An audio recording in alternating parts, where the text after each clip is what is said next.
നമുക്കൊപ്പം അതിഥികളായി ചേരുന്നത് കോളേജ് അധ്യാപികയും വീട്ടമ്മയുമായ താര ബാലചന്ദ്രൻ, ഹോമിയോ ഡോക്ടറും ഗ്രാൻഡ് പാരന്റുമായി ഡോക്ടർ ചന്ദ്രകല PS, വീട്ടമ്മയായ മഞ്ജു R, ഒപ്പം മനഃശാസ്ത്ര വിദഗ്ധയായ ഡോക്ടർ എൽസി ഉമ്മൻ. 4 പേർക്കും വനിതാ ദിന ആശംസകൾ നേരുകയാണ്. ആദ്യം തന്നെ ന്യൂസ് 3യിലേക്ക് സ്വാഗതം.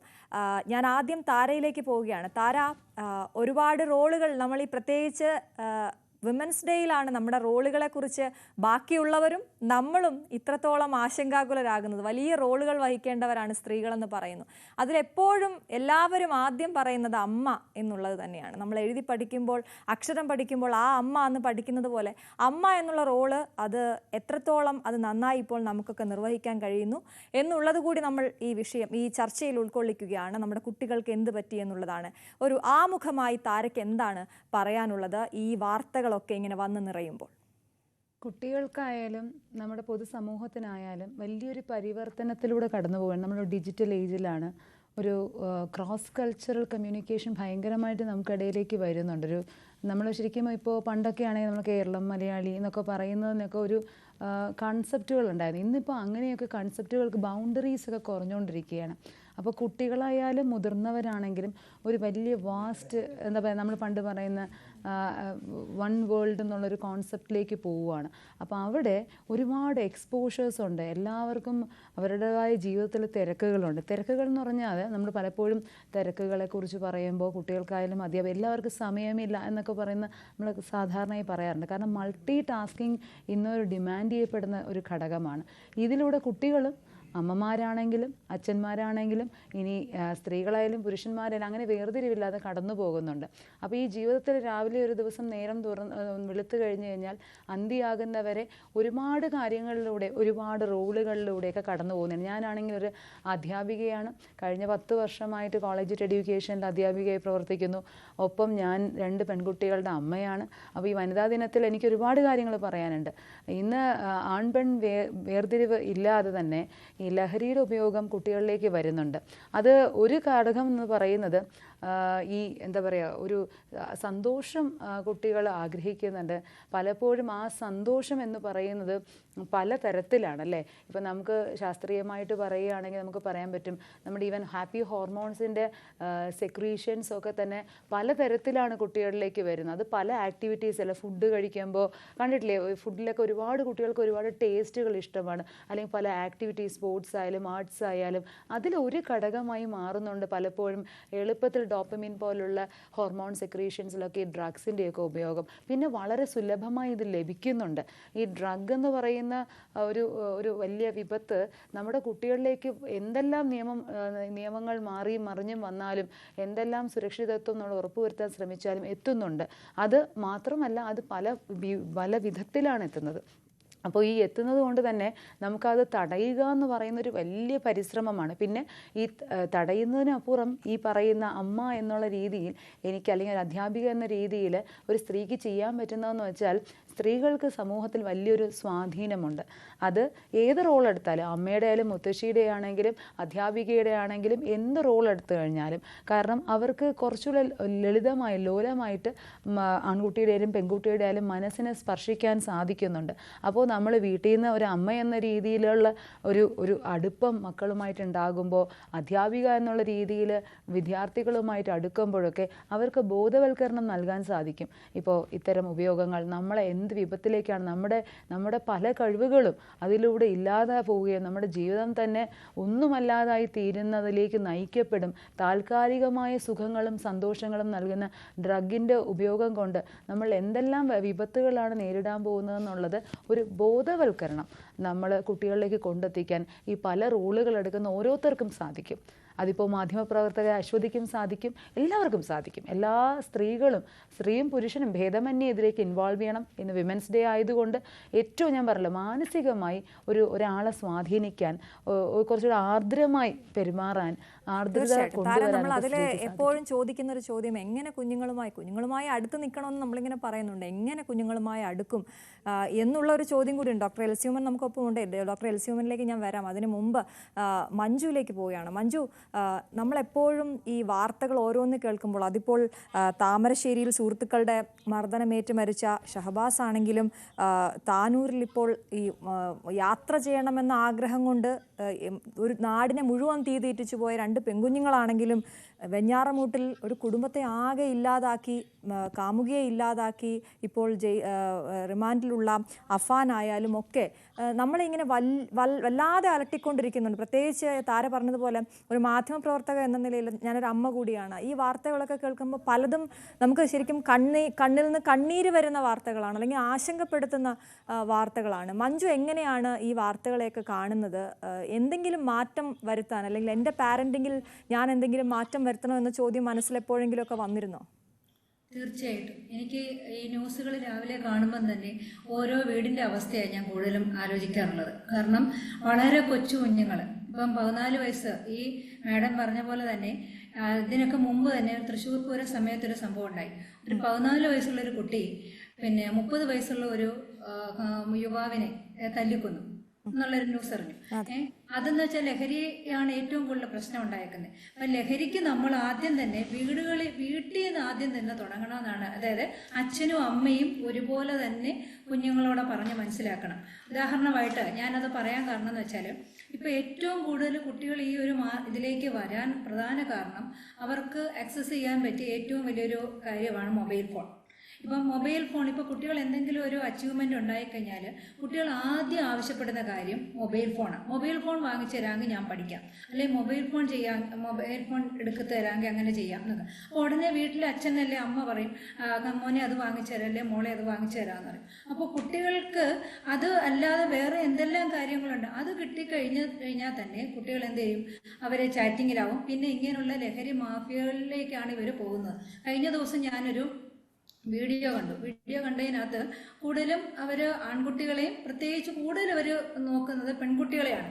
അത് ഡയറി മിൽക്ക് പോലെ ഉള്ള മിഠായികളിൽ അവർ സ്പ്രേ ചെയ്യുന്ന ഒരു വീഡിയോ ആണ് ഞാൻ കണ്ടത്.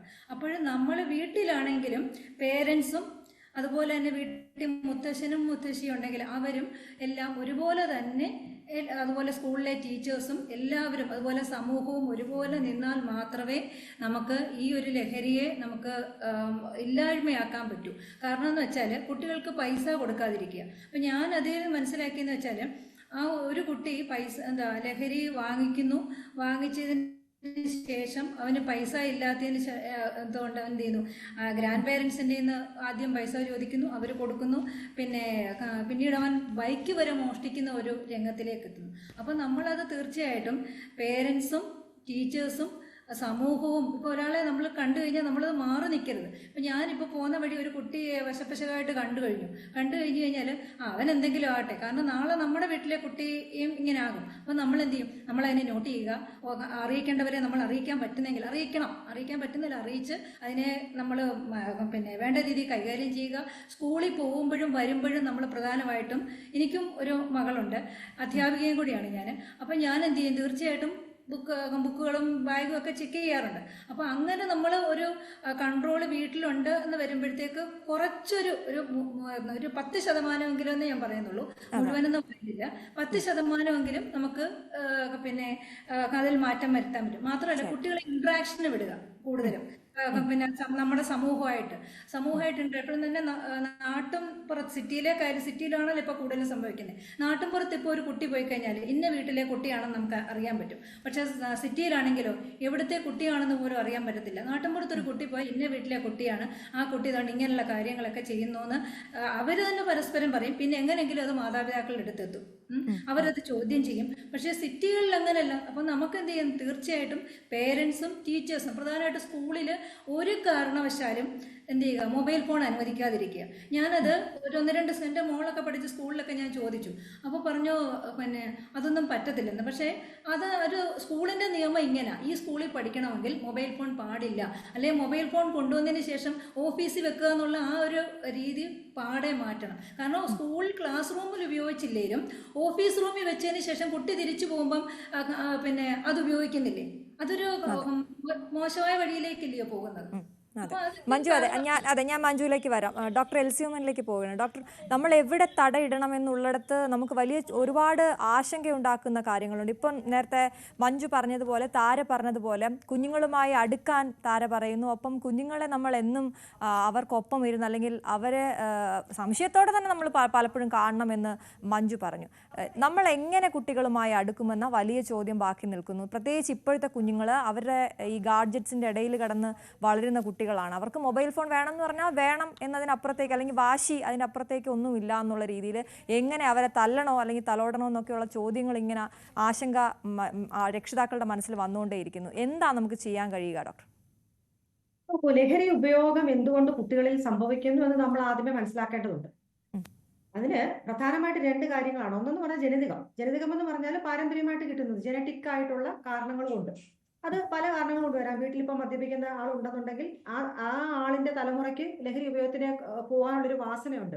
2, ഏതെങ്കിലും തരത്തിലുള്ള അറ്റൻഷൻ ഡെഫിസിറ്റ് ഹൈപ്പർ ആക്ടിവിറ്റി ഡിസോർഡറോ അല്ലെങ്കിൽ പിരിപിരിപ്പിന്റെ പ്രശ്നമോ അല്ലെങ്കിൽ സ്വഭാവ പ്രശ്നമോ പെരുമാറ്റ പ്രശ്നമോ ഒക്കെയുള്ള കുട്ടികളുണ്ടല്ലോ.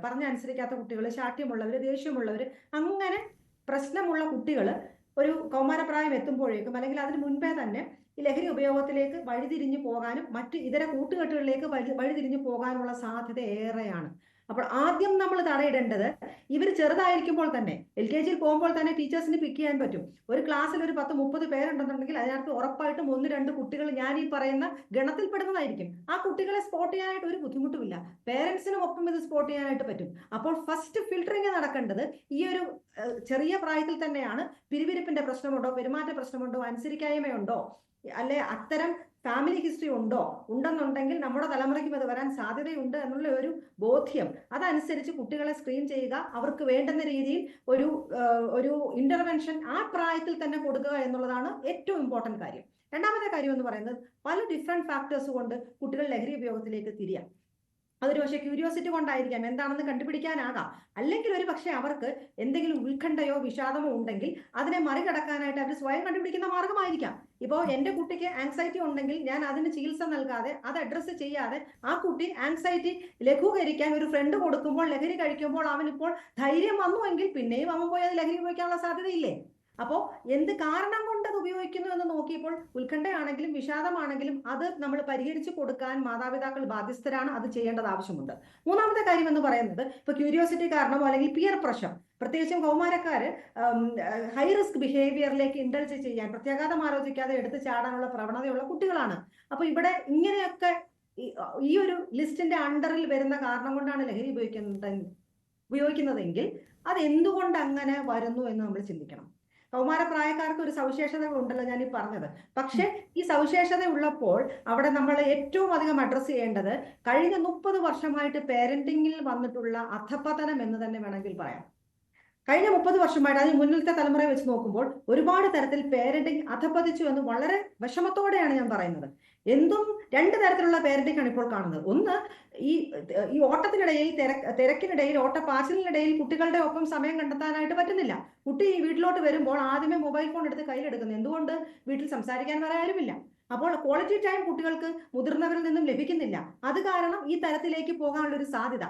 അല്ലെങ്കിൽ അവരെ തീരെ നിഗ്ലക്ട് ചെയ്യുന്നു, അല്ലെങ്കിൽ അവരെ ഒഴിവാക്കുന്നു, അല്ലെങ്കിൽ അവർക്ക് വേണ്ടുന്ന ഇമോഷണൽ സപ്പോർട്ട്, അവർക്ക് വേണ്ടുന്ന വൈകാരിക പിന്തുണ അത്തരം രീതിയിൽ പേരൻസിന് കൊടുക്കാനായിട്ട് പറ്റുന്നില്ല. ഒന്നുകിൽ ആ തരം ഒരു പേരന്റിങ്, അല്ലെങ്കിൽ എന്തും ഏതും കൊടുക്കുക, ചോദിക്കുന്നതിനപ്പുറം കൊടുക്കുക. പല വീടുകളിലും ഇപ്പോൾ ഓൺലൈൻ ട്രാൻസാക്ഷൻ ഹാൻഡിൽ ചെയ്യുന്നത്, ജിപേ ഹാൻഡിൽ ചെയ്യുന്നത് ഇതൊക്കെയും കുട്ടികളാണ്. കുട്ടികൾക്ക് ഇഷ്ടമുള്ളത് അപ്പോൾ തന്നെ ഓർഡർ ചെയ്ത് വരുത്തുന്നു. ഏത് ഫുഡ് വേണോ സ്വിഗ്ഗിയിൽ ഓർഡർ ചെയ്യുന്നു. അത് കഴിയുമ്പോഴായിരിക്കും പേരൻസ് അറിയുന്നത്. അപ്പൊ അവരുടെ അക്കൗണ്ടിലേക്ക് പോലും ആക്സസിബിലിറ്റി പേരൻസ് തുറന്നു കൊടുത്തിരിക്കുന്നു. കുട്ടികളെ ഇപ്പോഴത്തെ ഒരു ഫാഷൻ മാത്രമല്ല, അത് വലിയ അഭിമാനത്തോടെ നമ്മൾ കാണുകയും ചെയ്യും. അത് തന്നെ ഇപ്പോഴത്തെ ഒരു ഫാഷനാണ്, ട്രെൻഡാണ്. ഞങ്ങൾ ഫ്രണ്ട്സിനെ പോലെയാണ് എന്ന് പറയുന്നത്. അത് തന്നെ തെറ്റാണ്. എങ്ങനെ ഒരു പേരന്റിന് ഫ്രണ്ട് ആകാൻ പറ്റും? ഫ്രണ്ട് എപ്പോഴും ഫ്രണ്ടാണ്. ഫ്രണ്ട്സിന്റെ ജോലി എന്താ? എല്ലാ കുരുത്തക്കേടിനും ഒപ്പം നിൽക്കുക. അതാണ് ഫ്രണ്ട്സ് ചെയ്യുന്നത്. കാരണം പിയർ പ്രഷറിൽ അങ്ങനെയാണ്, ആ സൗഹൃദം അങ്ങനെയാണ് സൗഹൃദം വളരുന്നത്. അതേപോലെ എല്ലാ കുരുത്തക്കേടിനും ഒപ്പം നിൽക്കുന്നതാണോ അതാണോ ഒരു ഫ്രണ്ട്ഷിപ്പ് എന്നുകൊണ്ട് ഉദ്ദേശിക്കേണ്ടത്? മാതാപിതാക്കൾക്ക് ഒരിക്കലും ഫ്രണ്ട് ആകാൻ പറ്റത്തില്ല. പക്ഷേ പലപ്പോഴും എൻ്റെ അടുത്ത് വന്ന് പറഞ്ഞിട്ടുണ്ട്, ഞങ്ങൾ ഫ്രണ്ട്സിനെ പോലെയായിരുന്നു, എന്തും വന്ന് പറയാൻ സ്വാതന്ത്ര്യം കൊടുത്തിട്ടുണ്ടായിരുന്നു, പക്ഷെ ഇത് എന്തുകൊണ്ട് ഞങ്ങളോട് മറച്ചു വെച്ചു എന്ന് മനസ്സിലാകുന്നില്ല. അപ്പൊ ഫ്രണ്ടായിട്ടിരുന്നാൽ എല്ലാം വന്ന് തുറന്നു പറയുമോ? ഒരിക്കലുമില്ല. അപ്പൊ പേരന്റിങ്ങിൽ വന്നിട്ടുള്ള വളരെയധികം ഗ്രോസ് ആയിട്ടുള്ള പ്രശ്നങ്ങളുണ്ട്, ഡെഫിഷ്യൻസീസ് ഉണ്ട്. എന്തും കിട്ടി ശീലിച്ച കുട്ടികൾ അവർക്ക് പിന്നീട് ഇപ്പോൾ വീട്ടിൽ നോ പറഞ്ഞ് കേട്ടിട്ടില്ല, വീട്ടിൽ തോൽവി കിട്ടിയിട്ടില്ല. ഒരു സ്നേക്ക് ഞാൻ എപ്പോഴും പറയുന്ന ഒരു എക്സാമ്പിൾ ആണ്. ഒരു സ്നേക്ക് ആൻഡ് ലാഡർ കളിക്കുമ്പോൾ അച്ഛനമ്മയും തോറ്റു കൊടുക്കും. എന്തിനാണ്? കൊച്ചിന്റെ ഒരു സന്തോഷം താൽക്കാലികമായിട്ട് കാണാനായിട്ട്. അങ്ങനെയെല്ലാം വീട്ടിൽ തന്നെ ജയിച്ച് പഠിച്ച് വന്നവര് നാളെ ഗേൾ ഫ്രണ്ട് ഒന്ന് നോ പറയുമ്പോൾ സഹിക്കാൻ പറ്റത്തില്ല. അപ്പൊ ഒന്നെങ്കിൽ അക്രമത്തിലേക്ക് പോകും, അല്ലെങ്കിൽ ലഹരി ഉപയോഗത്തിലേക്ക് പോകും, അല്ലെ ആ ഗേൾ ഫ്രണ്ടിനെ കൊന്നുകളയാനുള്ള വ്യഗ്രത വരുന്നു. അപ്പോൾ ഇത്തരം തരത്തിലുള്ള അത് തന്നെയല്ല, ആരെങ്കിലും ഒന്ന് ചൂണ്ടിക്കാണിക്കുകയാണെന്നുണ്ടെങ്കിൽ, ഇപ്പൊ ടീച്ചർ ആണെങ്കിലും, അല്ലെങ്കിൽ ചിലപ്പോൾ ടീച്ചേഴ്സിന് പറ്റാത്തപ്പോൾ ഞങ്ങളെപ്പോഴുള്ള അടുത്തോട്ട് വിടും. അപ്പൊ ഇങ്ങനെ പ്രശ്നമുണ്ട് കുട്ടിക്കെന്ന് പറയുമ്പോൾ അത് ആക്സെപ്റ്റ് ചെയ്യാനുള്ള മാനസികാവസ്ഥ പോലും ഇപ്പോഴത്തെ ന്യൂ ജെൻ പേരൻസിന് ഇല്ല. നമ്മൾ 2K കിഡ്സ് എന്ന് പറയുമ്പോൾ ന്യൂ ജെൻ പേരൻസിനെ കുറിച്ച് നമ്മൾ അഡ്രസ് ചെയ്യേണ്ടത് ആവശ്യമാണ്. അപ്പോൾ ഇന്നതെന്തെന്ന് പറയുമ്പോൾ ഇല്ല, അത് അന്നേരം വന്നതാണ് എന്ന് കുട്ടികളെ ന്യായീകരിച്ചു കൊണ്ടുപോകുന്ന ഒരു പ്രതീതി നമ്മുടെ പേരൻസിനിടയിലുണ്ട്. അപ്പോൾ ഇതൊക്കെയും തന്നെ കുട്ടികൾക്ക് വളം വെച്ചു കൊടുക്കുന്ന ഒരു രീതിയാണ്. അവരുടെ പെരുമാറ്റ പ്രശ്നങ്ങൾ കൂടുതലേ ഉള്ളൂ, കുറയാനല്ല പോകുന്നത്. ഇപ്പോൾ ലഹരി ഉപയോഗമാണെങ്കിലും പലപ്പോഴും മറ്റൊരു ഇതെന്ന് പറഞ്ഞാൽ സ്കൂളിൽ നിന്ന് പറഞ്ഞു വിടും, കഞ്ചാവ് കേസിന് പിടിക്കപ്പെട്ടു, കൗൺസിലിംഗ് എന്ന് പറഞ്ഞുകൊണ്ട് ഞങ്ങളുടെ അടുത്ത് വരും. വരുന്ന പേരൻസിന്റെ ഉദ്ദേശം ഒന്നേ ഉള്ളൂ, കൗൺസിലിംഗ് നടത്തിയെന്ന് ഒരു സർട്ടിഫിക്കറ്റ് വേണം. കാരണം എന്നാലേ സസ്പെൻഷൻ പിൻവലിച്ച് കുട്ടിയെ തിരിച്ച് കൊണ്ടുപോകത്തുള്ളൂ. ഫസ്റ്റ് സെഷനിൽ തന്നെ ഡോക്ടറെ സർട്ടിഫിക്കറ്റ് തായോ എന്നുള്ളത് നമ്മളെ പ്രഷറൈസ് ചെയ്യും. ഈ സർട്ടിഫിക്കറ്റും കൊണ്ട് പോയാൽ പിന്നെ ഇവരെ കാണത്തേ ഇല്ല. ഇവർക്ക് എങ്ങനെയെങ്കിലും കുട്ടിയെ തിരിച്ചും അത് അന്നേരത്തെ ഒരു ഇതിൽ അങ്ങനെ പെട്ടുപോയതാ, ഇനി അത് ഞങ്ങൾ ശ്രദ്ധിച്ചോളാം എന്നൊക്കെ പറഞ്ഞ് അവിടെയും വന്ന് ന്യായീകരിക്കും. തുടക്കത്തിലൊക്കെ ഞാൻ സർട്ടിഫിക്കറ്റ് കൊടുക്കുമായിരുന്നു, ഇപ്പോൾ ഞാൻ വളരെ സ്ട്രിക്റ്റ് ആണ്. ആ സെഷൻസ് മുഴുവൻ കംപ്ലീറ്റ് ആകാതെ ഞാൻ സർട്ടിഫിക്കറ്റ് കൊടുക്കത്തില്ല എന്ന് തന്നെ പറയും. കാരണം ഈ ഒരു സർട്ടിഫിക്കറ്റിന് വേണ്ടി മാത്രം ഓടിക്കതച്ച് വരുന്ന പേരൻസ് ഉണ്ട്. അവർക്ക് തന്റെ കുട്ടി ഇങ്ങനെ ഒരു അപകടത്തിൽ പെട്ടു, അല്ലെങ്കിൽ അതൊരു വാർണിംഗ് സൈനാണ്, ഇനിയും അവൻ അതേ രീതിയിൽ പോകാനുള്ള ഒരു സാധ്യത ഏറെ ഉണ്ട് എന്നുള്ള തിരിച്ചറിവ് പോലുമില്ല. അവിടെയും ഫ്രണ്ട്സിനെ പഴി പറയുക, അല്ലെങ്കിൽ അങ്ങനെ ആയതുകൊണ്ട് അങ്ങനെ ആയിപ്പോയി എന്ന് സാഹചര്യത്തെ ന്യായീകരിച്ച് ആ കുട്ടിയെ എങ്ങനെയെങ്കിലും സ്കൂളിലേക്ക് തിരിച്ചു വിടുക, അതിനപ്പുറത്തേക്ക് മറ്റൊന്നുമില്ല. അത് അത്തരം വന്ന കുട്ടികൾ പിന്നെ വരാറേ ഇല്ല. പിന്നെ ചിലപ്പോൾ വർഷങ്ങൾക്ക് ശേഷം വലിയ ക്രിമിനൽ കേസിൽ പ്രതിയായി പോലീസ് അന്വേഷിച്ചു വരും. അന്നേരം പറയും ഇന്ന ഡോക്ടർ അടുത്ത് പോയിരുന്നു എന്ന്. അപ്പൊ ഡീറ്റെയിൽസ് കളക്ട് ചെയ്യാനായിട്ട് വരുമ്പോഴായിരിക്കും ഒരു പക്ഷേ ഇത് ആ കുട്ടിയായിരുന്നു, ആ സമയത്ത് വേണ്ട ഇന്റർവെൻഷൻ കൊടുത്തിരുന്നെങ്കിൽ ആ കുട്ടി ഇന്നൊരു ക്രിമിനലായി മാറി. വ്യക്തമാണ് ഡോക്ടർ എൽസ്യൂമൻ. ഞാൻ താങ്കളിലേക്ക് വരാം. ഡോക്ടർ ചന്ദ്രകലയിലേക്ക് കൂടി ഞാൻ പോവുകയാണ്. താങ്കളൊരു ഗ്രാൻഡ് പാരന്റ് കൂടിയാണ്. പ്രത്യേകിച്ച് ഇപ്പം ഡോക്ടർ എൽസ്യൂമൻ പറഞ്ഞ് നിർത്തിയെടുത്ത് നമുക്ക് തുടങ്ങാം. നമ്മുടെ മോശമായ പാരൻറ്റിങ്, അധപ്പതിച്ചു പോയ പാരൻറ്റിങ് എന്നാണ് ഡോക്ടർ എൽസ്യൂമൻ പറഞ്ഞത്. വളരെ പ്രധാനപ്പെട്ട ചില പോയിന്റുകളും പറഞ്ഞു. നമ്മൾ ഈ സ്നേക്ക് ആൻഡ് ലാഡറിൻ്റെ ഒക്കെ കാര്യം പറയുമ്പോൾ അത് നമ്മൾ ചെയ്യുന്നതാണല്ലോ എന്ന് നമുക്ക് കുറ്റബോധം തോന്നുന്ന കാര്യങ്ങളാണ് ഡോക്ടർ പറഞ്ഞു വെച്ചത്. അമ്മ എങ്ങനെയാണ് ഈ ഒരു ഇപ്പോഴത്തെ വാർത്തകളെ, ഇപ്പോഴത്തെ കുഞ്ഞുങ്ങളെ, ഇപ്പോഴത്തെ പാരൻറ്റിങ്ങിനെയൊക്കെ കാണുന്നത്? ഇപ്പോഴത്തെ കുട്ടികളെ ഞങ്ങൾ ഇപ്പോൾ എൻ്റെ തലമുറ മക്കളെ വളർത്തിയ രീതിയിലല്ല അടുത്ത തലമുറ വളർത്തുന്നത്. ഞങ്ങൾ വളർത്തിയപ്പോൾ കുട്ടികളെ കൂടുതൽ സ്നേഹം കൊടുത്തും അവർക്ക് വീട്ടിലെ എല്ലാ കാര്യങ്ങൾ ഇടപെട്ടും അവരുമായിട്ട് കാര്യങ്ങൾ വിശേഷങ്ങൾ സ്കൂളിൽ നിന്ന് വന്നാലും കാര്യങ്ങൾ പങ്കുവെച്ചും അവരുടെ മനസ്സ് കൂടുതൽ അടുത്തറിഞ്ഞ ഒരു തലമുറയായിരുന്നു ഞങ്ങൾ കുട്ടികളെ വളർത്തിയ കാലം. കുറേ പേര് വർക്ക് ചെയ്യുന്നവരുണ്ടെങ്കിൽ പോലും അവർ കുറേ സമയമെങ്കിലും കുട്ടികളുടെ വേണ്ടി സ്പെൻഡ് ചെയ്തിരുന്നു. ഇപ്പം പല പിന്നെ IT മേഖലയായാലും അല്ലാതെ പല ജോലികളും തിരക്കുള്ള സാഹചര്യം വന്നപ്പോൾ കുട്ടികളുമായിട്ടുള്ള ഇൻട്രാക്ഷൻ പാരൻസിന് കുറഞ്ഞു വന്നപ്പോൾ അവർക്ക് രാവിലെ എണീച്ച് നമ്മുടെ കൂട്ടുകാരുടെ അല്ലെങ്കിൽ പരിചയക്കാരുടെ കുട്ടികൾ വളരുന്നതിനേക്കാളും കുറച്ചുകൂടെ കൂടുതൽ പഠിക്കണം, മാർക്ക് വാങ്ങിക്കണം എന്നുള്ള ഒരു മത്സര ബുദ്ധിയും, ജനിക്കുമ്പോൾ തൊട്ട് ഇവരെങ്ങനെ എവിടെ ചേർത്താൽ കൂടുതൽ മിടുക്കരാക്കാമെന്ന് പറഞ്ഞ് കൊണ്ട് ഓടി നടക്കുവാണ്. അങ്ങനെയുള്ളപ്പം കുട്ടികൾക്ക് വീട്ടിൽ നിന്ന് കിട്ടേണ്ട കുഞ്ഞു പ്രായത്തിൽ കിട്ടേണ്ട വാത്സല്യമോ സ്നേഹമോ പോലും അവർക്ക് കിട്ടുന്നില്ല. അവരെ 1.5 വയസ്സ് 2 വയസ്സാകുമ്പോഴേ നഴ്സറി കൊണ്ടാക്കി ഒരു മെക്കാനിക്കലായിട്ട് വൈകുന്നേരം വിളിച്ചുകൊണ്ട് വരും. ചിലപ്പോൾ പാരൻസ് വീട്ടിൽ കാണും, അല്ലെങ്കിൽ വീട്ടിൽ കാണില്ല. ഇവർ സെർവൻസ് ആയിരിക്കും ഹാൻഡിൽ ചെയ്യുന്നത്. ഇവർക്ക് നല്ല ഗുണങ്ങളും സ്നേഹവും പങ്കുവയ്ക്കാനും അവരിൽ നിന്ന് തിരിച്ച് സ്നേഹം ലാളനയും തിരിച്ച് കിട്ടാനും ഉള്ള സാഹചര്യം വീടുകളിലില്ല. അങ്ങനെ ആയപ്പോൾ സാമ്പത്തികമായിട്ട് നേട്ടമുണ്ട് കുടുംബങ്ങളിൽ, പക്ഷേ കുട്ടികളുടെ വളർത്തുന്ന രീതിയിൽ വളരെയധികം മൂല്യച്യുതി വന്നുപോയി. അപ്പോൾ കുട്ടികൾക്ക് വീട്ടിൽ നിന്ന് സ്നേഹം കിട്ടുന്നില്ല. സ്കൂളിൽ കൂട്ടുകാരായിട്ട് കൂട്ടുകൂടി വരുമ്പോഴത്തേക്കും അതിൽ നല്ല കുട്ടികളുണ്ടാവും, മോശം കുട്ടികളുണ്ടാവും. അത് എങ്ങനത്തെ കൂട്ടുകാരാണ് അവരുടെ കൂടെ കൂട്ടുകൂടിയിട്ടുള്ളതെന്നും അവരുടെ സാഹചര്യം എന്താണെന്ന് അന്വേഷിക്കാൻ പാരൻസിന് സമയമില്ല. സ്കൂളിൽ ഒരു പാരൻസ് ഡേ മീറ്റിംഗ് വെച്ചാൽ പോലും കൂടുതൽ പാരൻസും പോകാൻ സാധിക്കുന്നില്ല. അവർക്ക് തിരക്ക് ആണ് എന്നാണ് പറയുന്നത്. ഈ കുട്ടികൾക്ക് വേണ്ടി തന്നെയാണ് അവർ സാമ്പത്തികം കണ്ടെത്തുന്നത്, പൈസ ഉണ്ടാക്കുന്നത്. പക്ഷേ നാളെ ഈ സാമ്പത്തികം നല്ല രീതിയിൽ പിള്ളേർക്ക് യൂട്ടിലൈസ് ചെയ്യാൻ പറ്റുന്ന ഒരു സാഹചര്യം നമ്മൾ ഉണ്ടാക്കി കൊടുക്കാൻ പറ്റാത്തൊരവസ്ഥയാണ് ഇപ്പോൾ വന്നിരിക്കുന്നത്.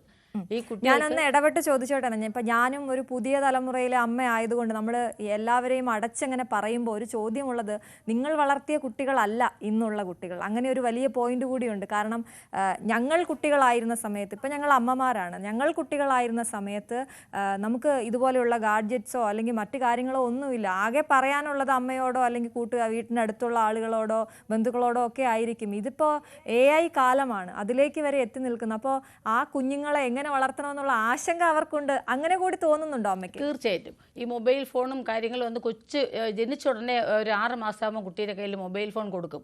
അവരതിൽ കളിച്ചു എടുത്ത് നമ്മൾ വലിയ ആളുകളെക്കാളും കൂടുതൽ അത് പെരുമാറാനും അതിൽ ഓരോ കാര്യങ്ങൾ എടുക്കാനും കാണാനും അവർ തുടങ്ങുവാണ്. അപ്പോൾ അവർക്ക് വീട്ടിലെ പാരൻസിനോട് കുറച്ച് സമയം കിട്ടുമ്പോൾ സംസാരിക്കുന്നതിനേക്കാൾ രസം അതിൽ കിട്ടുമ്പോൾ അവർ വീട്ടിലെ ഏറ്റവും അടുത്ത ആളുകൾ ഉപേക്ഷിച്ചിട്ട് അതിലോട്ട് പോകും. അതുവഴി ഫ്രണ്ട്സ് വരും, അതിൽ കാര്യങ്ങൾ വരും, അതിലൊരുപാട് പിന്നെ വയലൻസ് കളികളിൽ വരും, കാർട്ടൂൺ വരും. ഇങ്ങനെ പല രീതിയിലും കണ്ട് പിള്ളേരുടെ മനസ്സ് ഓരോന്ന് ഇഷ്ടമുള്ള ഇതിലോട്ട് അവരെ മനസ്സ് ചായഞ്ഞു പോകും. അങ്ങനെ ഒരു സാഹചര്യമുണ്ട്. പിന്നെ പുറത്തിറങ്ങിയാലും ഒരുപാട് ഫെസിലിറ്റീസ് അവർക്ക് കിട്ടുന്നുണ്ട്. പിന്നെ ഇപ്പോൾ വീട്ടിൽ ഉണ്ടാക്കി കൊടുക്കുന്ന പാരൻസ് ഉണ്ടാക്കുന്ന ഫുഡല്ലാതെ പുറത്തുനിന്ന് ഓൺലൈൻ വഴി എന്ത് വേണോ അവർക്ക് തന്നെത്താനെ വാങ്ങി കഴിക്കാവുന്ന ഒരു സാഹചര്യമുണ്ട്. പാരൻസിന് തിരക്ക് കൂടുമ്പോൾ അവർ പിന്നെ കുട്ടികളെ കൊണ്ട് തന്നെ അത് ഓർഡർ ചെയ്യിപ്പിക്കുകയും കഴിക്കുകയും. അപ്പോൾ അവരുടെ ഫുഡിൻ്റെ ആഹാര രീതി വ്യത്യാസപ്പെട്ടു, പിന്നെ വീട്ടിലെ പെരുമാറ്റ രീതി വ്യത്യാസപ്പെട്ടു. കോണ്ടാക്ട്സ് പാരൻസുമായിട്ടോ അല്ലെങ്കിൽ ഗ്രാൻഡ് പാരൻസുമായിട്ടുള്ള സ്നേഹവും സഹകരണവും ഒക്കെ കിട്ടുന്ന സാഹചര്യം കുറഞ്ഞു.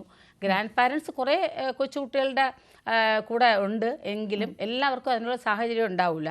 അപ്പോൾ അച്ഛനും അമ്മയും പറഞ്ഞാൽ പലരും കേൾക്കത്തുമില്ല, പറഞ്ഞാൽ കേൾക്കത്തുമില്ല. അവർക്ക് ഉപദേശമാണ് ഏറ്റവും ഇഷ്ടമല്ലാത്ത കാര്യം, ഉപദേശമാണ്. നമ്മളൊരു നല്ല കാര്യം ഇങ്ങനെ ചെയ്യണം, അല്ലെങ്കിൽ സ്കൂളിൽ ചെന്ന് എന്തൊക്കെയായിരുന്നു എന്നൊക്കെ ചോദിക്കുമ്പോൾ അയ്യോ ഉപദേശം വേണ്ടാന്ന് പറഞ്ഞ് പോകുന്ന കുട്ടികളാണ് കൂടുതൽ. അതുപോലെ അതൊന്നും അമ്മൂമ്മ വിചാരിക്കുന്ന പോലെ അല്ലെന്നും കൂടി പറയും. അതെ, ഇപ്പം അമ്മ വിചാരിക്കുന്ന പോലെ അല്ല, ഇപ്പം എല്ലാം വ്യത്യാസമാണ്. ഞങ്ങളുടെ ക്ലാസ്സിലെ ഇന്ന കുട്ടി ഇന്ന രീതിയിലാണ്, എൻ്റെ വീട്ടിൽ ഇങ്ങനെയാണ്. അവർ നമ്മളിങ്ങോട്ട് ഉപദേശിച്ച് നമ്മളെ മാറ്റാൻ ശ്രമിക്കണമല്ല, നമ്മൾ പറയുന്ന ഉപദേശം കേൾക്കാൻ അവർ തയ്യാറേ ആകുന്നില്ല. അങ്ങനെ ഒരു സാഹചര്യം ഉണ്ട്. പിന്നെ വീട്ടിലെ പാരൻസിൻ്റെ പ്രശ്നങ്ങളുണ്ട്. അവരും ഇതുപോലുള്ള പിന്നെ തെറ്റായ പിന്നെ ലിക്കേഴ്സ് ഉപയോഗിക്കുകയോ അല്ലെങ്കിൽ ഇതുപോലെയുള്ള കാര്യങ്ങൾ അഡിക്ഷനുള്ള ലഹരി പദാർത്ഥങ്ങൾ ഉപയോഗിക്കുന്ന പാരൻസ് ഒരുപാട്. താങ്കൾ ഈ മാതൃകയാകുന്ന കാര്യം കൂടിയാണ് പറഞ്ഞു വരുന്നത്. ഞാൻ താങ്കളിലേക്ക് വരാം. ഞാൻ ഡോക്ടർ എൽസ്യൂമനിലേക്ക് ഒരിക്കൽ കൂടി പോവുകയാണ്. കാരണം ഡോക്ടർ എൽസ്യൂമൻ നേരത്തെ പറഞ്ഞു, താങ്കൾ ഈ അമ്മമാർ ഈ വ്യഗ്രത കാണിക്കുന്നത് പെട്ടെന്ന് തിരിച്ച് സ്കൂളിലേക്ക് എത്തിക്കാനുള്ള അല്ലെങ്കിൽ ആ കൗൺസിലിംഗ് പൂർത്തിയാക്കുന്നതിന് മുമ്പ് സർട്ടിഫിക്കറ്റ് വേണം എന്നൊക്കെ പറയുന്ന ആ കാര്യം പറഞ്ഞപ്പോൾ പെട്ടെന്ന് ഓർമ്മ വന്നു. നമ്മുടെ അഫാന്റെ ഈ വെഞ്ഞാറമൂട് കൊലപാതകത്തിലെ പ്രതിയായ അഫാന്റെ അമ്മ ഇതൊന്നും അറിയാതെ കണ്ണു തുറന്നപ്പോൾ എങ്ങനെ പറ്റിയെന്ന് ചോദിച്ചപ്പോൾ കട്ടിലിൽ നിന്ന് വീണതാണെന്നാണ് പറഞ്ഞത്. അതായത് നേരിട്ട് ഇതെല്ലാം അനുഭവിച്ചു കഴിഞ്ഞിട്ടും എൻ്റെ മകൻ അങ്ങനെ ചെയ്യില്ല എന്ന് പറയുന്ന അമ്മമാരാണ് ഇന്നും ഉള്ളതെന്നുള്ളത്. തീർച്ചയായിട്ടും അതാ ഞാൻ പറഞ്ഞത്. എല്ലാം വീട്ടിൽ നിന്നും ഇവരുടെ കുഞ്ഞിലെ മുതലുള്ള പ്രശ്നങ്ങൾക്ക് ഏറ്റവും പ്രധാന കാരണം എന്ന് പറയുന്നത് വീട്ടുകാർ തന്നെ വളം വെച്ച് കൊടുക്കുന്നത് തന്നെയാണ്. ഞാൻ ആ പോയിന്റ് തന്നെയാണ് ഞാൻ പറയാനായിട്ട് ശ്രമിച്ചത്. നമ്മുടെ കുട്ടിയാണെന്നുണ്ടെങ്കിലും ഇപ്പോൾ ഏതെങ്കിലും തരത്തിൽ കുട്ടികളാണ്, അവർക്ക് പ്രശ്നങ്ങൾ ഉണ്ടാവാം, സ്വാഭാവികമാണ്. അവർക്ക് വളർച്ചാഘട്ടത്തിൽ അവർക്ക് ചിലപ്പോൾ എന്തെങ്കിലും പെരുമാറ്റ പ്രശ്നങ്ങൾ എല്ലാ കുട്ടികൾക്കും, ഓൾമോസ്റ്റ് ഒരു 100% കുട്ടികൾക്കും അതൊക്കെ ഉണ്ടാവാം. ഏറി അല്ലെങ്കിൽ കുറെ രീതിയിൽ വരാം. പക്ഷെ അത് തിരിച്ചറിഞ്ഞും അത് കറക്റ്റ് ചെയ്ത് കൊണ്ടുപോകുക എന്നുള്ളതാണ് കരണീയം. അതിനപ്പുറത്തേക്ക് അതിനെ സപ്പോർട്ട് ചെയ്ത് അല്ലെങ്കിൽ അതിനെ മൂടി വെച്ചാൽ എത്ര കാലം മൂടി വെക്കാനായിട്ട് പറ്റും?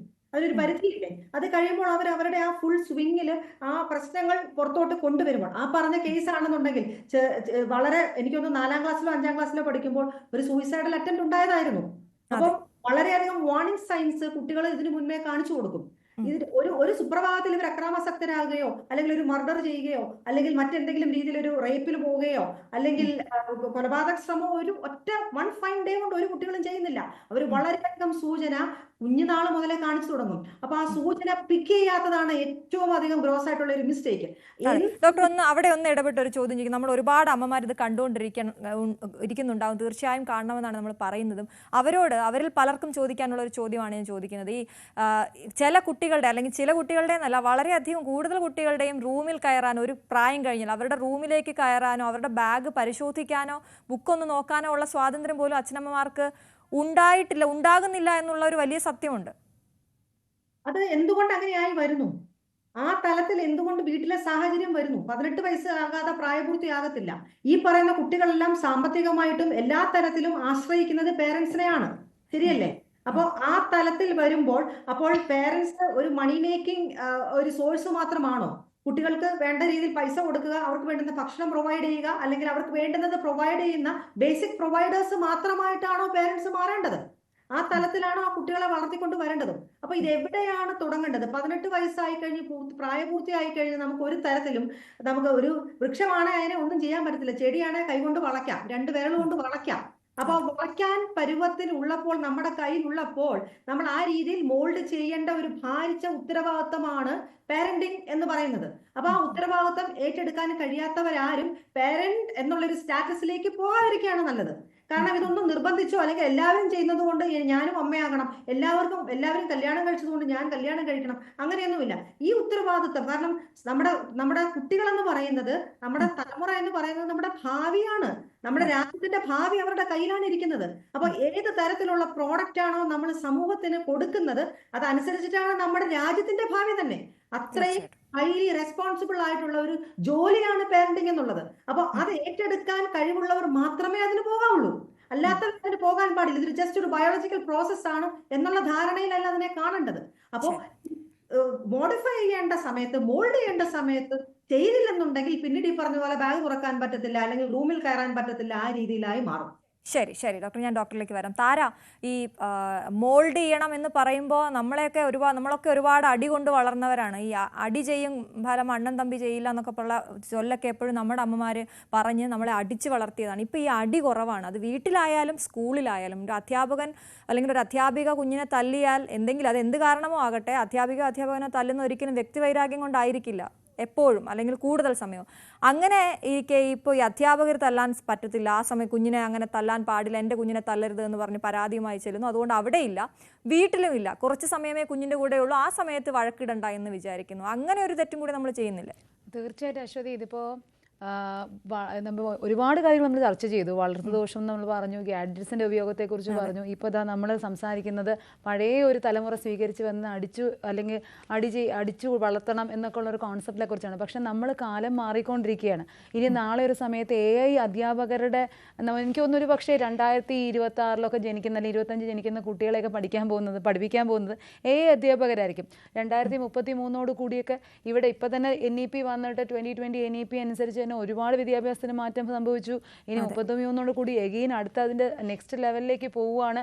അപ്പോൾ ഇങ്ങനെ വിദ്യാഭ്യാസ രീതിയിലും വളർത്തുന്ന രീതികളിലും ഒക്കെ വലിയ നൂതനമായ മാറ്റങ്ങൾ, അതും വിദ്യാഭ്യാസ വിചക്ഷണന്മാരെ പോലുള്ള ആളുകൾ ഇരുന്ന് ചർച്ച ചെയ്ത് മാറ്റങ്ങൾ കൊണ്ടുവരുമ്പോൾ നമ്മൾ ഇനി പഴയ റൂട്ടിലേക്ക് മടങ്ങിപ്പോകുന്ന കാര്യമല്ല. ഇതിലൊക്കെ ഒരുപാട് കാതലായി ചർച്ച ചെയ്യപ്പെടേണ്ട വിഷയമുണ്ട്. ഇവിടുത്തെ എന്താ പറയുക, സാമ്പത്തിക സ്ഥിതി അല്ലെങ്കിൽ തൊഴിലില്ലായ്മ, ഇതൊക്കെ ഇതിൻ്റെ അടിസ്ഥാന വരകളായി അധ്യാപകരെയായാലും അല്ലെങ്കിൽ നമ്മുടെ രക്ഷകർത്താക്കളെയാണെങ്കിലും കുട്ടികളെയും ബാധിക്കുന്നുണ്ട്. ഇപ്പോൾ നമ്മൾ കാശ് കൊടുക്കുന്നു എന്ന് പറഞ്ഞു, നമ്മൾ കാശ് കൊടുക്കാതിരുന്നാൽ അവർ കണ്ടെത്താൻ ശ്രമിക്കുകയാണ്. അവരുടെ നീഡ്സ് വലുതാണ്, ആഗ്രഹങ്ങൾ സാധാരണ ഏതൊരു മനുഷ്യൻ്റെയും, അത് അമ്മയാവട്ടെ അല്ലെങ്കിൽ അധ്യാപികയാകട്ടെ കുട്ടിയാകട്ടെ, അവരുടെ ആവശ്യങ്ങൾ നിരന്തരം വലുതാണ്. കാരണം ഒരു സാധാരണക്കാരന് ഇവിടെ ജീവിച്ചു പോകാനുള്ള സാമ്പത്തിക ഒരു അസന്തുലിതാവസ്ഥ ഉണ്ടല്ലോ, അത് വളരെ വലുതാണ്. തൊഴിലില്ലായ്മയെക്കുറിച്ച് നമുക്ക് കൃത്യമായിട്ട് പഠനങ്ങളുള്ളതാണ്. 50% പേർക്കും കൃത്യമായ വേതനം കിട്ടുന്ന തൊഴിലുകളില്ല. വിദ്യാഭ്യാസ സമ്പന്നരാണെങ്കിൽ പോലും നമ്മൾ ഈ കൊച്ചു കേരളത്തെക്കുറിച്ച് പറയുമ്പോൾ പോലും ഇല്ല. അപ്പോൾ എളുപ്പത്തിൽ കിട്ടുന്ന ഒരു കുട്ടികളുടെ ഇടയിൽ വളരുന്ന സാമ്പത്തിക സ്രോതസ്സാണ് ഈ മയക്കുമരുന്നിൻ്റെ ഉപയോഗവും അല്ലെങ്കിൽ അതിൻ്റെ കൈമാറ്റവും കൂടെ അതിലുവഴി കിട്ടുന്ന സാമ്പത്തിക സ്രോതസ്സും. അത് വലിയ വലിയ ചങ്ങലകളായി വ്യാപിച്ചു പോകുന്ന ചങ്ങലകളാണ്. അങ്ങനെ ആ ചങ്ങലയുടെ ഒരു അറ്റത്താണ് പലപ്പോഴും നമ്മുടെ സാധാരണക്കാരായ കുട്ടികൾ വന്ന് പെടുന്നത്. ഒരുപക്ഷെ കൂട്ടുകുടുംബ വ്യവസ്ഥ തിരിച്ചു കൊണ്ടുവന്നുകൊണ്ടോ അടി കൊടുത്തത് കൊണ്ടോ ഇതൊന്നും കൊണ്ട് ഇതിനെ മുറിക്കാൻ പറ്റില്ല. ഇതിന് ഒരുപാട് ഘടകങ്ങളാണ്. ഒന്ന്, ഇതിൻ്റെ ഞാൻ നേരത്തെ പറഞ്ഞ പോലെ ഇതിൻ്റെ സാധ്യത, കിട്ടാനുള്ള സാധ്യത, പിന്നെ മാറുന്ന ജീവിത രീതികൾ, ആവശ്യങ്ങൾ കൂടി വരുന്നു. ഒരു സാധാരണ ഇടത്തരക്കാരന് ജീവിച്ചു പോകാനുള്ള തിരക്കുകൾക്കിടയിൽ ഈ പറയുന്ന പോലെ നേരത്തെ പോലെ കുട്ടികളോടൊപ്പം സ്പെയർ ചെയ്യാൻ പാരൻസിന് പറ്റുന്നില്ല. അല്ലെങ്കിൽ കുട്ടികളുടെ ആവശ്യങ്ങളും വലുതാണ്, വിദ്യാഭ്യാസപരമായിട്ടും അവർക്ക് ട്യൂഷന് കാര്യങ്ങളെല്ലാം തിരക്കാണ്. അപ്പോൾ ഈ മാറുന്ന ചുറ്റുപാട് ഇനി ഗാഡ്ജറ്റ്സ് നമ്മൾ മൊബൈൽ കൊടുക്കണ്ട. ശരിക്കും എനിക്കൊന്ന് മണ്ടത്തരായിട്ടാണ് തോന്നുന്നത്. കാരണം ഇത്രയും കാലങ്ങൾ ഇത്രയും പുരോഗമനം വരുന്നു.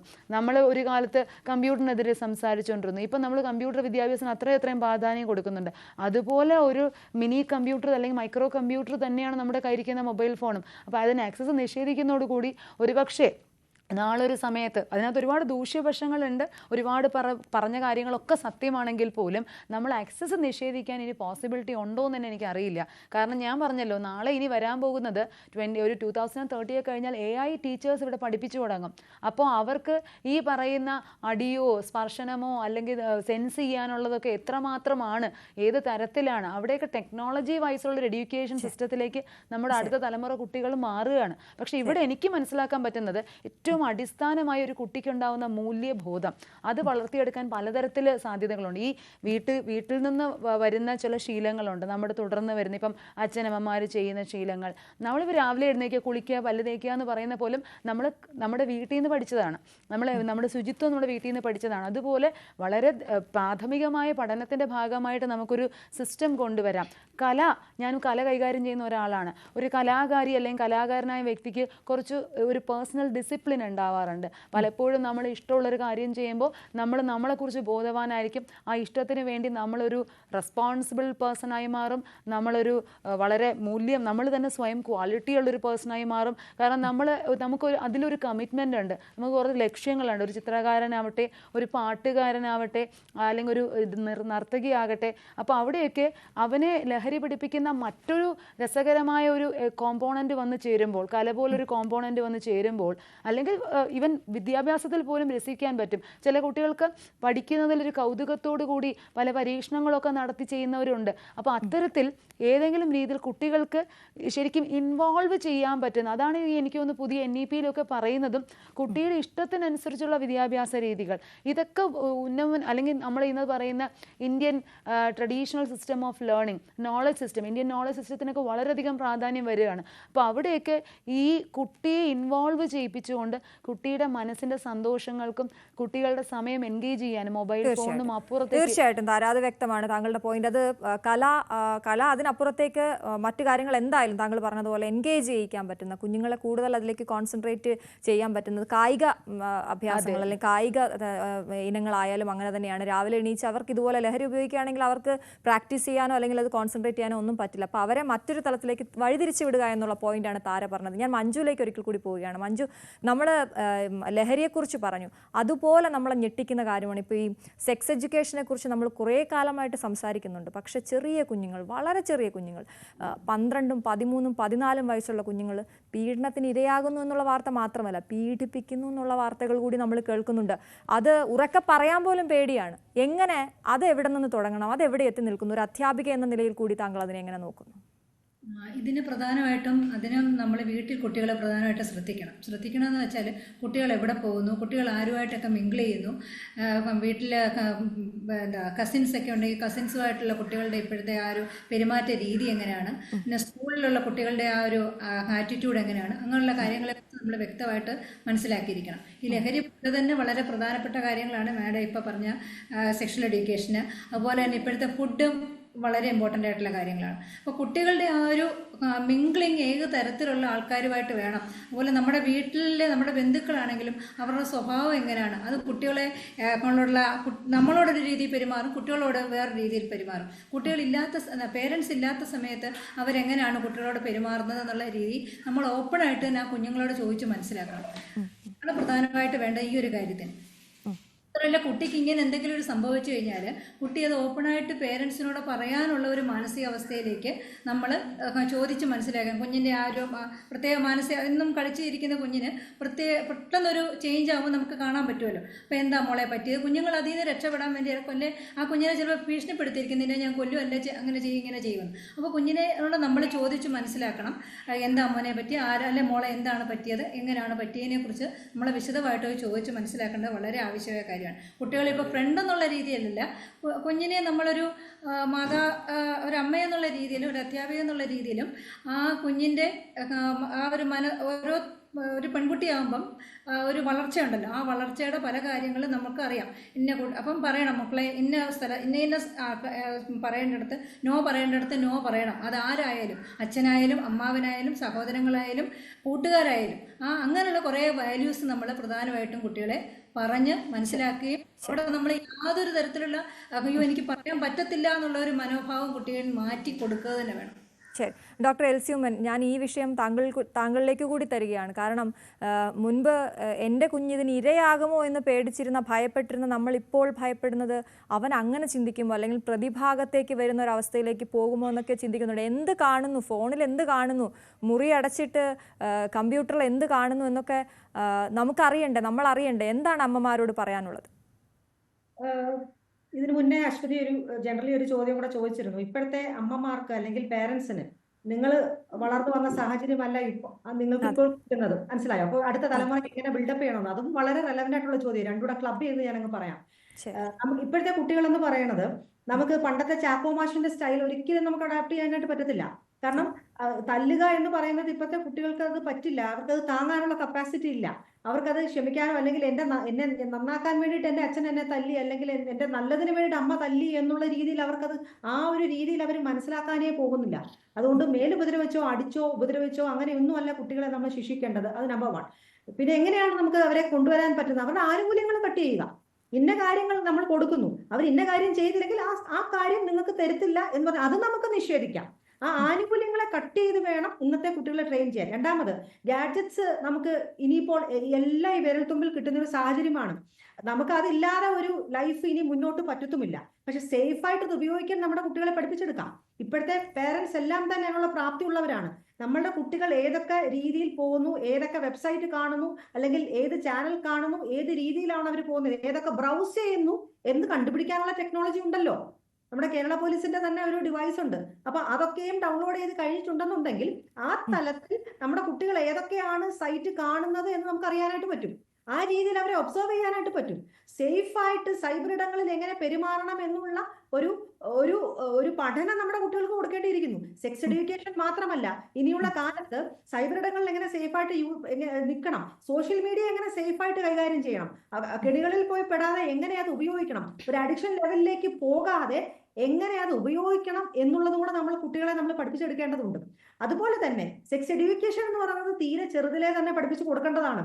അതായത് സ്ത്രീയെ ബഹുമാനിക്കണം. എവിടുന്നാണ് പഠിക്കുന്നത്? വീട്ടിൽ നിന്നാണ് പഠിക്കേണ്ടത്. അവളുടെ അനുവാദം കൂടാതെ, അത് ചെറിയ പ്രായത്തിലാണെങ്കിലും വലിയതാണെന്നുണ്ടെങ്കിൽ അവളുടെ അനുവാദം കൂടാതെ അവളുടെ ശരീരത്തിൽ സ്പർശിക്കാൻ പാടില്ല എന്നുള്ള ബാലപാഠം നമ്മൾ കുട്ടികളെ വീട്ടിൽ നിന്നും പഠിപ്പിച്ചു കൊടുക്കണം. ഏത് പ്രായത്തിലാണ് പഠിപ്പിച്ചു കൊടുക്കേണ്ടത്? 3 വയസ്സ് മുതൽ അത് തുടങ്ങണം. നമ്മൾ അക്ഷരം എല്ലാം നമ്മൾ പഠിപ്പിക്കുന്നത് ഈ 3 വയസ്സിലാണ്.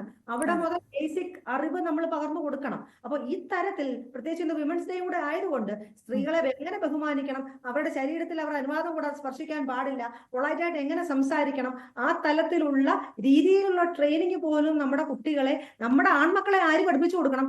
അമ്മയാണ് പഠിപ്പിച്ചു കൊടുക്കേണ്ടത്. പെൺമക്കളെ നമ്മൾ ഒരു വശത്ത് നമ്മൾ ശാക്തീകരിക്കാനായിട്ട് ട്രെയിനിങ് കൊടുക്കുമ്പോൾ, ഒപ്പം നമ്മുടെ ആൺകുട്ടികളെയും കൂടെ പെൺകുട്ടികളെ എങ്ങനെ അക്കോമഡേറ്റ് ചെയ്യണം, അല്ലെങ്കിൽ അവരോട് എങ്ങനെ ബഹുമാനപൂർവ്വം പെരുമാറണം എന്നുള്ളതും കൂടെ ആൺമക്കളെ പഠിപ്പിച്ചു കൊടുക്കാനുള്ള ഒരു ഉത്തരവാദിത്തം അമ്മമാർ ഏറ്റെടുക്കണം. അങ്ങനെ ഉണ്ടെങ്കിൽ മാത്രമേ ഇനിയുള്ള കാലത്ത് ബാലൻസ്ഡ് ആയിട്ട് നമുക്ക് കുട്ടികളെ വളർത്താനും നല്ല ഒരു തലമുറയെ വാർത്തെടുക്കാനുമായിട്ട് സാധിക്കുകയുള്ളൂ. തീർച്ചയായിട്ടും ഈ വനിതാ ദിനത്തിൽ വളരെ വാല്യുബിൾ ആയിട്ടുള്ള കാര്യങ്ങളാണ് നിങ്ങൾ 4 പേരും പങ്കുവച്ചത്. വളരെയധികം നന്ദി ഞങ്ങൾക്ക് അതിഥിയായി എത്തിയത്. എനിക്ക് ഒരു കാര്യം കൂടെ പറയാനുണ്ട്. പറഞ്ഞോളൂ, ഒന്ന് പറഞ്ഞോളൂ. പണ്ട് കാലത്ത് നമുക്ക് ചില വാല്യൂസ് ഉണ്ടായിരുന്നു നമ്മുടെ ജീവിതത്തിൽ. കാരണം കുട്ടികൾ രാവിലെ എഴുന്നേൽക്കുന്നു, പല്ല് തേക്കുന്നു, അവരവരുടേതായ രാവിലെ എഴുന്നേറ്റ് വിളക്ക് കത്തിക്കുന്നു, പ്രാർത്ഥന. ഇപ്പം അങ്ങനെയുള്ള കാര്യങ്ങളൊന്നും പറഞ്ഞു കൊടുക്കാനുള്ള ധാരാളം പേരൻസ് അതിൽ നിന്ന് പിന്മാറുന്നുണ്ട്. അതുപോലെ വൈകിട്ട് സ്കൂളിൽ നിന്ന് വന്നു കഴിഞ്ഞാൽ, നമ്മളൊക്കെയാണെന്ന് വെച്ചാൽ വൈകിട്ട് സ്കൂളിൽ നിന്ന് വന്നു കഴിഞ്ഞാൽ പോയി മേലൊക്കെ കഴുകി ഹോംവർക്ക് എല്ലാം കഴിക്കാനുണ്ടെങ്കിൽ കഴിച്ചതിന് ശേഷം നമ്മൾ എന്ത് ചെയ്യുക? ഹോംവർക്ക് ചെയ്യാനുള്ളത് ചെയ്യുക, വൈകിട്ടാകുമ്പം വിളക്ക് കത്തിക്കുക, അല്ല പ്രാർത്ഥന. അപ്പോൾ അതിൻ്റെയൊക്കെ കുറേ വാല്യൂസ് വളരെ ഇമ്പോർട്ടൻ്റ് ആണ്. അപ്പോൾ അതൊന്നും ഇല്ലാതെ കുട്ടികൾ വൈകിട്ട് സ്കൂളിൽ നിന്ന് വന്നു കഴിഞ്ഞാൽ തന്നെ അമ്മയല്ലേ അച്ഛാ ഫോൺ ഇങ്ങോട്ടതാ, അല്ലെ വേറെ അങ്ങനെയുള്ള രീതിയിലേക്ക് അങ്ങ് പോവുകയാണ്. അവർ ഇതിനകത്ത് കാണുന്ന കാര്യങ്ങളാണ് കൂടുതൽ. അപ്പം നമുക്കിങ്ങനെയൊരു ആരാധനാലയങ്ങളുണ്ട്, അല്ലെങ്കിൽ കുറേ വാല്യൂസ് ഉണ്ട് നമ്മുടെ ജീവിതത്തിൽ. അങ്ങനെയുള്ള അശ്വതി, ഞാനൊരു തീർച്ചയായിട്ടും അതെ, തീർച്ചയായിട്ടും വ്യക്തമാണ്. അശ്വതി, ഞാനൊരു മഞ്ജു കാര്യം താങ്കൾ കൂട്ടിച്ചേർത്തോട്ടെ. പറഞ്ഞത്. ഈ അതെ, ഡ്രഗ്സിനെ കുറിച്ച് വളരെ പറയുമ്പോൾ വേഗത്തിൽ. എന്തിനായാലും അതിനകത്ത് വരുന്ന അപ്ഡേഷൻസിനെ കുറിച്ച് നമ്മുടെ തലമുറ അല്ലെങ്കിൽ നമ്മുടെ മുൻ തലമുറ അമ്മൂമ്മ അപ്പൂപ്പന്മാർ അവരൊന്നും അവെയറല്ല. ദിവസവും പുതിയ ഫോമാറ്റിലാണ് വരുന്നത്. അപ്പോൾ ഈവൻ സെക്സിൻ്റെ കേസ് പറഞ്ഞപ്പോഴും ഞാൻ എല്ലാ ബഹുമാനം വനിതാ ദിനത്തിന് കൊടുത്തുകൊണ്ട് തന്നെ പറയുകയാണ്, ഈ നമ്മൾ ആൺകുട്ടികളെ പഠിപ്പിക്കുന്ന പോലെ സ്വന്തം ശരീരത്തെക്കുറിച്ചുള്ള ബഹുമാനം പെൺകുട്ടികളെയും പഠിപ്പിക്കണം. അവിടെയും ഒരു പ്രസക്തമായ പോയിന്റ് ഉണ്ട്.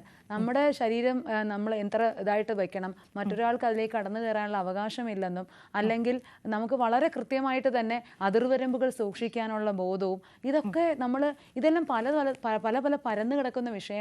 നേരത്തെ ഞാൻ പറഞ്ഞ പോലെ തീർച്ചയായിട്ടും താര അത് ഒരു മണിക്കൂറിൽ നമുക്ക് പറ്റുന്നതല്ല. പക്ഷെ എങ്കിൽ പോലും ഈ ദിവസം നമ്മുടെ അമ്മമാരെ ഒന്ന് ഓർമ്മപ്പെടുത്താൻ, നമ്മളടക്കമുള്ള അമ്മമാരെ ഒന്ന് ഓർമ്മപ്പെടുത്താൻ, അവരെ ഒന്ന് ബോധവൽക്കരിക്കാൻ കഴിഞ്ഞെങ്കിൽ, ചെറിയൊരു ചിന്ത അവർക്കുണ്ടായെങ്കിൽ നമ്മൾ ജയിച്ചു എന്നാണ്. വളരെയധികം നന്ദി ഞങ്ങളോട് സംസാരിച്ചതിന്. വനിതാ ദിനമായിട്ട് തന്നെ ഞങ്ങളിവിടെ ന്യൂസ് 18-ൽ ചെറിയ ആഘോഷമൊക്കെ സംഘടിപ്പിച്ചിരുന്നു. ഞങ്ങളുടെ സഹപ്രവർത്തകരായ പുരുഷന്മാരോട് നിങ്ങൾക്ക് നിങ്ങളെ സ്വാധീനിച്ച സ്ത്രീകൾ ആരൊക്കെയാണ് എന്ന് ഞാനൊന്ന് ചോദിച്ചിരുന്നു. അവരുടെ പ്രതികരണങ്ങളിലേറെയും അമ്മമാരെ കുറിച്ചായിരുന്നു. നമുക്കതൊന്ന് കാണാം.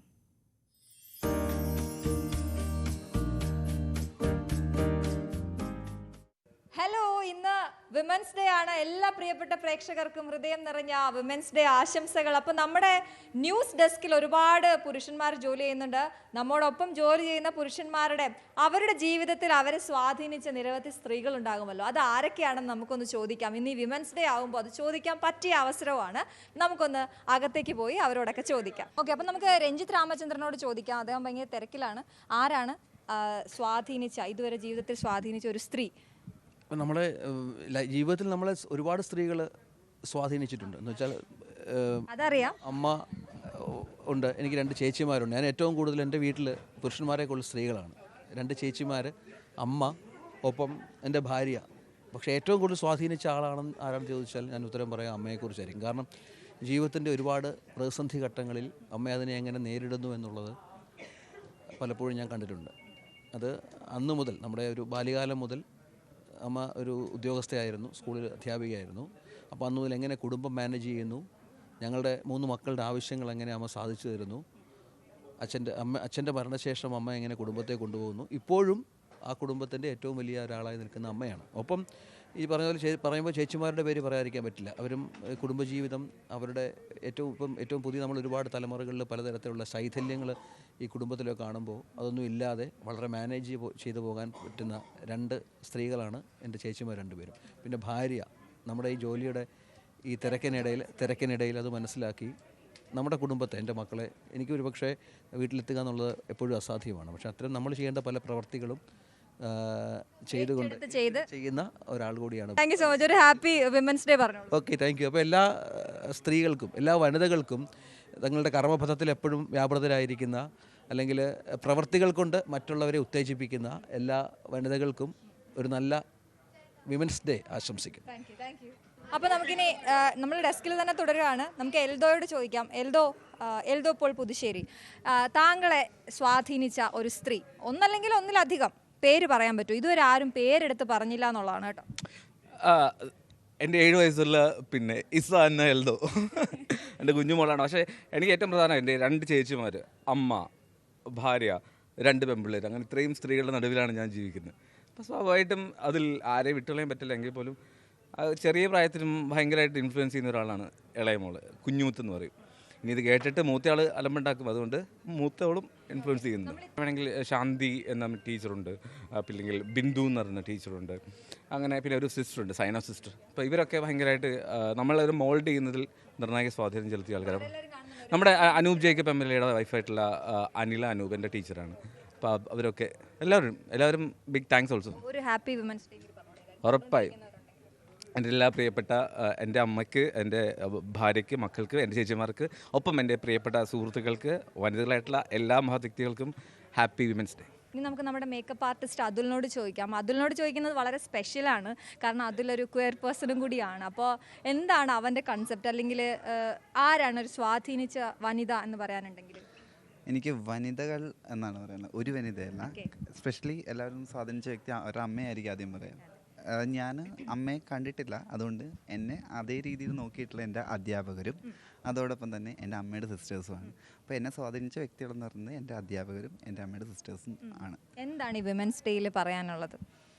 വുമൻസ് ഡേയിൽ ആക്ച്വലി എല്ലാവരും, അതായത് ആസ് എ ഹ്യൂമൻ അങ്ങനെ സ്പെഷ്യലായിട്ടൊരു ഡേ വുമൻസിന് കൊടുക്കുന്നതിൽ സന്തോഷം. അതേപോലെ തന്നെ എല്ലാവർക്കും ഇക്വാളിറ്റി എന്ന് പറയുന്ന കൺസെപ്റ്റിൽ പോകാന്നുള്ളത്. അപ്പോൾ നമുക്കിനി അടുത്ത് ചോദിക്കാനുള്ളത് KP അഭിലാഷിനോടാണ്. എനിക്ക് പേഴ്സണലിയും അതറിയാൻ താല്പര്യമുണ്ട്. ആരാണ് KP അഭിലാഷിനെ സ്വാധീനിച്ച ഒരു വനിത? എൻ്റെ അമ്മയാണ് എന്നെ സ്വാധീനിച്ച വനിത. ഞാനൊരു മധ്യവർത്തി കുടുംബത്തിൽ ജനിച്ച ആളാണ്. എൻ്റെ ചെറുപ്പം കാലം മുതൽ ഒരു കാർഷിക കുടുംബത്തിൽ ജനിച്ചത് എന്നതുകൊണ്ട് അമ്മ ചെയ്യുന്ന അധ്വാനത്തെക്കുറിച്ച് എനിക്ക് നല്ല ബോധ്യമുണ്ട്. വീട്ടിൽ വലിയ സൗകര്യങ്ങളൊന്നും ഉണ്ടായിരുന്നില്ല. അതുകൊണ്ട് പണ്ടത്തെ ഒരു നാട്ടിൻപുറത്തെ ഇടത്തരം കുടുംബത്തിലെ ഒരു സ്ത്രീ എങ്ങനെയാണോ ജീവിക്കുന്നത് അതായിരുന്നു അമ്മ. എൻ്റെ അച്ഛൻ്റെ അധ്വാനത്തിനെല്ലാം പിന്തുണ നൽകുന്നതിനോടൊപ്പം ഞങ്ങൾ 3 ആൺമക്കളാണ് ഉണ്ടായിരുന്നത്. അപ്പോൾ ഞങ്ങളുടെ വിദ്യാഭ്യാസം നന്നായിട്ട് നടക്കുന്നതിന് വേണ്ടി അതിരാവിലെ എഴുന്നേറ്റ് ഞങ്ങൾക്ക് വേണ്ടി ഭക്ഷണം ഉണ്ടാക്കി തരികയും, അച്ഛന് കാർഷിക വൃത്തിയാണ്, അതുകൊണ്ട് തന്നെ എപ്പോഴും വീട്ടിലെപ്പോഴും ജോലിക്കാരുണ്ടാകും, അവർക്ക് വേണ്ട ഭക്ഷണം ഉണ്ടാക്കി തരും. അങ്ങനെ ജീവിച്ച ഒരു സ്ത്രീ എന്ന നിലയിൽ എൻ്റെ മനസ്സിലെ ഒരു സ്ത്രീ എന്നെ സ്വാധീനിച്ചിട്ടുള്ളത് എൻ്റെ അമ്മയാണ്. നമ്മുടെ HR ചോദിക്കാം. HR നമ്മുടെ മലയാളി അല്ല എന്നുള്ളൊരു പ്രത്യേകത കൂടിയുണ്ട്. അപ്പം നമുക്ക് അത് സ്പെഷ്യലാണ് അദ്ദേഹത്തിൻ്റെ അഭിപ്രായം. HR hi. Hi madam. Happy women's day. Happy women's day. ആരാണ് താങ്കളെ സ്വാധീനിച്ച് ഇൻസ്പയർ ചെയ്തിട്ടുള്ള വനിത? അമ്മ. എന്താ കാര്യം? എന്താണ് നമ്മുടെ അച്ഛൻ ഒരു ടൈലറാണ്. പക്ഷേ അവർ സാലറി ശമ്പളം ചെറിയ എമൗണ്ട് കുറവായിരിക്കും. സോ ആ എമൗണ്ടിലാണ് അവർ അഡ്ജസ്റ്റ് ചെയ്തിട്ടു നമുക്കെല്ലാം പഠിപ്പിച്ചു, പിന്നെ വസ്ത്രങ്ങൾ കൊടുത്തു. സോ അങ്ങനെ ഒരു ഇൻസ്പിറേഷനായിട്ട് നമുക്ക് ഉണ്ടായിരുന്നു. സോ അവർ ഇൻസ്പിറേഷൻ എടുത്തു നമ്മുടെ കൊച്ചുകൾക്കും ഞാൻ പഠിപ്പിക്കാനുണ്ട്. സോ അവർക്ക് കുറച്ച് മേലോട്ട് എന്താ പറയുക ഡെവലപ്മെൻറ്റ് ആവാനും നമ്മൾ കൃഷി ചെയ്യണം. നമ്മുടെ എഡിറ്റർ ബിനോയാണ് നമുക്കൊപ്പം ചേരുന്നത്. ഹലോ. അപ്പോൾ എല്ലാവർക്കും ഒരു ഹാപ്പി വിമൻസ് ഡേ പറയും. Happy women's day. എന്താണ് അതെ കൂട്ടുകാർ അല്ലെങ്കിൽ ആരുമില്ല, ഒരാളെ സ്വാധീനിച്ചിട്ടുള്ളൂ, അത് എൻ്റെ ഭാര്യയായിട്ട് കൂടെ ഉണ്ട്. കൂട്ടുകാരിയല്ല, കസിനായിരുന്നു, എല്ലാം കസിനും കൂടിയായിരുന്നു. ഓക്കെ, അങ്ങനെ ഇഷ്ടപ്പെട്ട് കല്യാണം കഴിച്ചു. അതെ. അപ്പോൾ ആരാണ് ഇതുവരെ സ്വാധീനിച്ച ഒരു സ്ത്രീയുടെ പേര് പറയാൻ പറഞ്ഞത്? എൻ്റെ അമ്മയാണ്. ഇതുവരെ എല്ലാവരും അമ്മയുടെ പേരാണ് പറയുന്നത്, അമ്മ അല്ലാതെ. അമ്മയാണ്. സേഫ് കളിക്കുന്നതാണോ? അല്ലല്ല, അമ്മയാണ്. സ്വാധീനിച്ച ആളെന്ന് പറയുമ്പോൾ അങ്ങനെ കുറച്ച് പേര് ഇങ്ങനെ സ്വാധീനിച്ചിട്ടുണ്ട്. കാരണം കാണാൻ ആഗ്രഹമുള്ള ആൾക്കാരുണ്ട്. അങ്ങനെ ഒരാളാണ് നമ്മുടെ പത്മശ്രീ മീനാക്ഷി അമ്മ. കളരി വടകര. കാണാൻ ഭയങ്കര ആഗ്രഹമാണ്. ഒരു പരിധിവരെ പുള്ളിക്കാരിയുടെ വീഡിയോസൊക്കെ ഇങ്ങനെ കാണാറുണ്ട്. അതൊക്കെ ഇങ്ങനെ സ്വാധീനിച്ചിട്ടുണ്ട്. ചേട്ടാ, ആരാണ് ചേട്ടനെ സ്വാധീനിച്ച ഒരു സ്ത്രീ ഇതുവരെ ഈ ജീവിതത്തിൽ? എന്നെ സ്വാധീനിച്ച സ്ത്രീകൾ ഒത്തിരി പേരുണ്ട്. കാരണം ഇപ്പോൾ സമൂഹത്തിൽ വലിയ രീതിയിൽ സ്ത്രീകളുടെ മുന്നേറ്റം നടക്കുന്ന കാലമാണ്. അങ്ങനെ നമ്മളിപ്പം ഇന്ദിരാഗാന്ധി മുതൽ നമ്മളിങ്ങനെ ഒത്തിരി പേര് ഭരണതലത്തിലാണെങ്കിലും അല്ല സാമൂഹ്യ രംഗത്താണെങ്കിലും ഇപ്പോൾ പുതിയ പെൺകുട്ടികൾ പോലും ഉണ്ടല്ലോ. ഇപ്പം നമ്മുടെയൊക്കെ ഓർമ്മ കാണുമായിരിക്കും, തിരുവനന്തപുരത്തൊരു പെൺകുട്ടി, അമൃതയോ എൻ്റെ പേര് ഞാൻ മറന്നുപോയി, രാത്രിയിൽ അതിനെ ആക്രമിച്ചവരെ അത് നേരിട്ട് ശാരീരികമായിട്ട് കീഴ്പ്പെടുത്താൻ പോലും കായികമായിട്ട് കീഴ്പ്പെടുത്താൻ പറ്റി എന്നുള്ളൊരു സംഭവം ഉണ്ടല്ലോ. അങ്ങനെ പെൺകുട്ടികൾ വലിയ രീതിയിൽ മുമ്പോട്ട് വരുന്നൊരു കാലമാണ്. അപ്പോൾ അങ്ങനെ ഒത്തിരി പേരുണ്ട്, പേരെടുത്ത് പറയാൻ പെട്ടെന്ന് ചോദിച്ചതുകൊണ്ട് ഓർമ്മ വരുന്നില്ല. Happy women's day. ന്യൂസ് 18-ലെ വളരെ കുറച്ച് പേരുടെ ചോദിച്ചുള്ളൂ, അവരുടെ അഭിപ്രായം, അവരെ സ്വാധീനിച്ച സ്ത്രീ ആരാണെന്ന് നിങ്ങൾക്ക് മനസ്സിലായി കാണും. ഈ അന്താരാഷ്ട്ര വനിതാ ദിനത്തിൽ തൻ്റെ പ്രചോദനാത്മകമായ ഫിറ്റ്നസ് യാത്ര പങ്കുവയ്ക്കുകയാണ് നിത അംബാനി. എല്ലാ പ്രായത്തിലുമുള്ള സ്ത്രീകൾ അവരുടെ ആരോഗ്യത്തിനും ക്ഷേമത്തിനും മുൻഗണന നൽകാൻ നിത ക്ഷണിക്കുകയാണ്. 61-ാം വയസ്സിലും ചിട്ടയായ വ്യായാമത്തിലൂടെ പ്രായം വെറും ഒരു സംഖ്യ മാത്രമാണെന്ന് അവർ കാണിച്ചു തരികയാണ്. ഈ വീഡിയോയോടെ ഇന്നത്തെ ന്യൂസ് 3 പൂർണ്ണമാവുകയാണ്. നമസ്കാരം. When was the last time you did something just for yourself? Not for your family, not for your work, not for anyone else. Just for you. We as women put ourselves last. We are always needed somewhere else. And slowly, without even realizing it, we stop listening to our bodies. But here's the truth. If we don't take care of ourselves, who will? It's even more important in your 50s and 60s to focus on health and well-being. After the age of 30, women lose about 3 to 8% muscle mass per decade, and this accelerates as we age. With time, our bodies go through so many changes. We lose muscle, bone density, balance, mobility, strength. Our metabolism and endurance goes down. Therefore, it becomes even more important to look after ourselves, especially after 60. Leg days are my favorite.